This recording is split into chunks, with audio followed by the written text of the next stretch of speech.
नमस्कार, आप देख रहे हैं अपराजिता संदेश और मैं हूं आपके साथ कौशलेंद्र यादव। आज हम वैसे राजद नेत्री से मिलवाने जा रहे हैं जो किसी परिचय का मोहताज नहीं, लेकिन इससे पहले आपको बता दें कि इनके पति का हत्या 29 मार्च 2012 को हो गया था, जिनका नाम छोटू मुखिया था। अज्ञात अपराधियों के द्वारा उनकी हत्या कर दी गई थी। उसके बाद फिर क्या हुआ, आइए हम जानते हैं उन्हीं की धर्म पत्नी सोनम कुशवाहा की जुबानी। मैम, सबसे पहले आपको मेरे चैनल को समय देने के लिए धन्यवाद। जी नमस्कार। आपसे मैं जानना चाहूँगा कि जैसा कि हम लोग की जानकारी मिली है कि 2012 में आपके पति जो थे छोटू मुखिया जी, उनको अज्ञात अपराधियों के द्वारा हत्या कर दी गई थी। पूरा मामला क्या है, हमारे दर्शकों को बताएं। मेरे पति देवेंद्र कुमार सिंह उर्फ छोटू मुखिया सोनाथू पंचायत के मुखिया थे। वो काफ़ी लोकप्रिय थे, इसलिए सामंतियों को सहन नहीं हुआ और ब्लॉक से वो आ रहे थे, उनको दिन दहाड़े गोली मारकर हत्या कर दी गई थी। उनकी हत्या के बाद आदरणीय लालू प्रसाद यादव जी को, राजद सुप्रीमो को ये जानकारी हुई तो मेरे घर पे आए और सहयोग राशि भी दिए और संतावना भी दिए, लेकिन उनकी सरकार उस समय नहीं थी, इसलिए आज तक हत्यारों की गिरफ्तारी नहीं हुई, सज़ा नहीं मिली, हमें न्याय नहीं मिला। लेकिन उनके हत्या के बाद तमाम समाज के लोगों, जिला के लोगों ने हमें काफ़ी प्यार, सहानुभूति और सहयोग दिए, जिससे उनके बाद मैं भी मुखिया बनी। और 2 मई को, उनकी हत्या के बाद 2 मई को एक बहुत बड़ा औरंगाबाद में आंदोलन हुआ। उस आंदोलन में करीब कई पार्टियों का सहयोग रहा, जैसे मान ले आरएसपी, मतलब तमाम पार्टियों, जदयू बीजेपी के छोड़ करके तमाम पार्टियों का सहयोग रहा, जिसमें 2 मई को जो आंदोलन हुआ उसमें काफ़ी लाठी डंडा चार्ज किया गया, कई लोग पर FIR किया गया। जैसे राजा राम चचा हुए, उनको भी बहुत बुरी तरह से पीट कर जेल में बंद कर दिया गया था। उनके बाद आदरणीय लालू प्रसाद यादव जी ने मेरे घर पर आए और उस दमन को रोकने का काम किए, और उनके बाद से आदरणीय लालू प्रसाद यादव जी का काफ़ी सहयोग रहा है और आज तक वो मेरे साथ हैं। मुझे विश्वास है कि आगे भी वो मेरे साथ रहेंगे। आपके जब पति की हत्या हुई थी उसके बाद आपने राजद ज्वाइन किया? जी, मेरे पति के हत्या के बाद हम राजद ज्वाइन किए, और मेरे पति भी पहले RJD से ही थे, और वो भी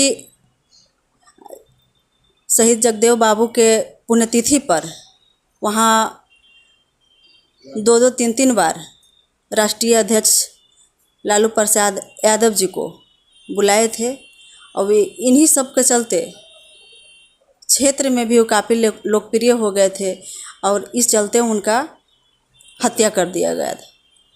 जैसा कि आप बता रही हैं कि पार्टी तो मतलब JDU भाजपा को छोड़कर सारे पार्टी के लोग सहयोग किए, लेकिन सारे पार्टी में सबसे अहम भूमिका किनको रहा आपको न्याय दिलाने में? सबसे अहम भूमिका आदरणीय लालू प्रसाद यादव जी का रहा है और आज तक है, और आगे भी विश्वास हम करते हैं, उम्मीद रखते हैं कि उनका सहयोग रहेगा। कुछ अभी आपके साथ जो आपके लोग आए हुए हैं उन लोग हमसे चर्चा कर रहे थे कि आपने समय निकाल कर लालू प्रसाद यादव से भी मिलने जाती हैं, इसको लेकर आपका क्या ख्याल है?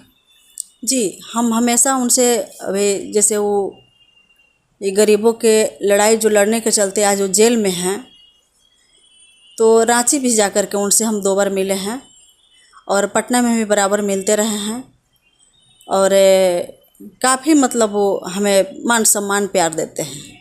जी मैम, आपसे एक चीज़ हम और जानना चाहेंगे। जैसा कि आप बता रही हैं, आपकी बातों से तो मुझे भी दिल को छू गया आपसे हम ये जानना चाहेंगे कि जिस समय आपके पति का हत्या हुआ अज्ञात अपराधियों के द्वारा, उस समय से आज तक का कार्यकाल कैसा रहा?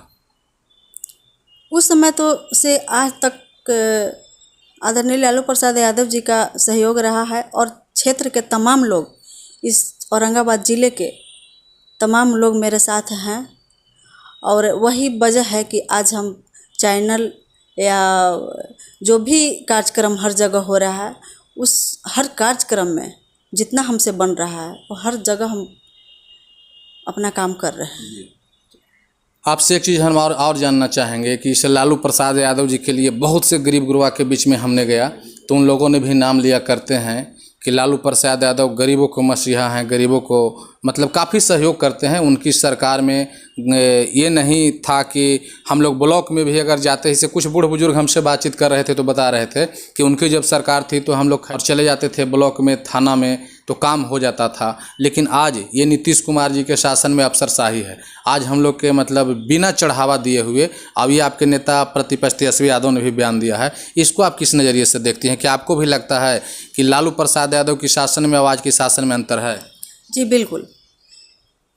आज लालू प्रसाद यादव जी के राज में बिल्कुल इस तरह का गरीबों का सबको मान सम्मान बराबर अधिकार मिलता था, लेकिन आज उस तरह का नहीं है। जो पूंजीपति लोग, बड़े बड़े लोग हैं जिनको ब्लॉक या थाने में पैरवी पहुंच है, उन लोग का काम हो रहा है और बिना रिश्वत के कोई काम नहीं हो रहा है। इसलिए गरीब लोग जा कर के वहाँ से लौट करके आते हैं, दर दर भटक रहे हैं, उनको कहीं न्याय नहीं मिल रहा है। आपसे हम एक चीज़ और जानना चाहेंगे कि आज विधानसभा चुनाव का डेट भी घोषणा कर दिया गया है। आप एक महिला हैं, बिहार के महिलाओं को क्या संदेश देना चाहेंगे चुनाव को लेकर? हम बिहार की तमाम महिलाओं को यह संदेश देना चाहूँगी कि जब तक ये भ्रष्टाचारी सरकार रहेगी तब तक हम महिलाओं को न्याय नहीं मिलेगा। आज हम लोग हर कहीं भी जा रहे हैं तो बाहर निकलने में काफ़ी डर लग रहा है कि आज हम घर से निकल रहे हैं, बाहर से हम सुरक्षित आएंगे भी या नहीं, जिंदा आएंगे या भी नहीं।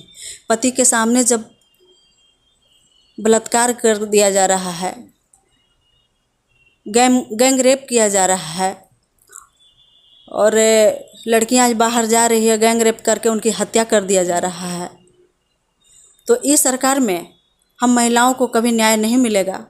इसलिए इस सरकार को, हम तमाम महिलाओं को इस लड़ाई में आगे आकर के इस सरकार को उखाड़ फेंकने का काम करें। अपराजिता संदेश को समय देने के लिए आपको बहुत बहुत धन्यवाद।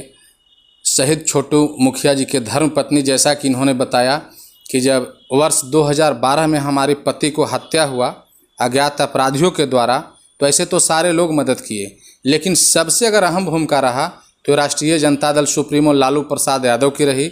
और उन्होंने, जैसा कि इन्होंने बताया कि हमारे घर पे आए, हम भी उनसे रांची मिलने जाते हैं और अच्छा मान सम्मान देते हैं, वो आगे भी काफ़ी उम्मीद रखते हैं। पहले तो हम लोग सुना करते थे, लोग कहते थे कि लालू यादव के सरकार में गरीबों की सरकार थी, लेकिन आज आपने सुना कि एक ऐसी अनाथ महिला जो अपना दर्द को हमारे चैनल के माध्यम से रख रही हैं, इस पे तो मानना ही पड़ेगा कि हाँ, लालू प्रसाद यादव जरूर गरीबों के मसीहा हैं। ऐसे खबरों में बने रहने के लिए बने रहें अपराजिता संदेश के साथ। धन्यवाद।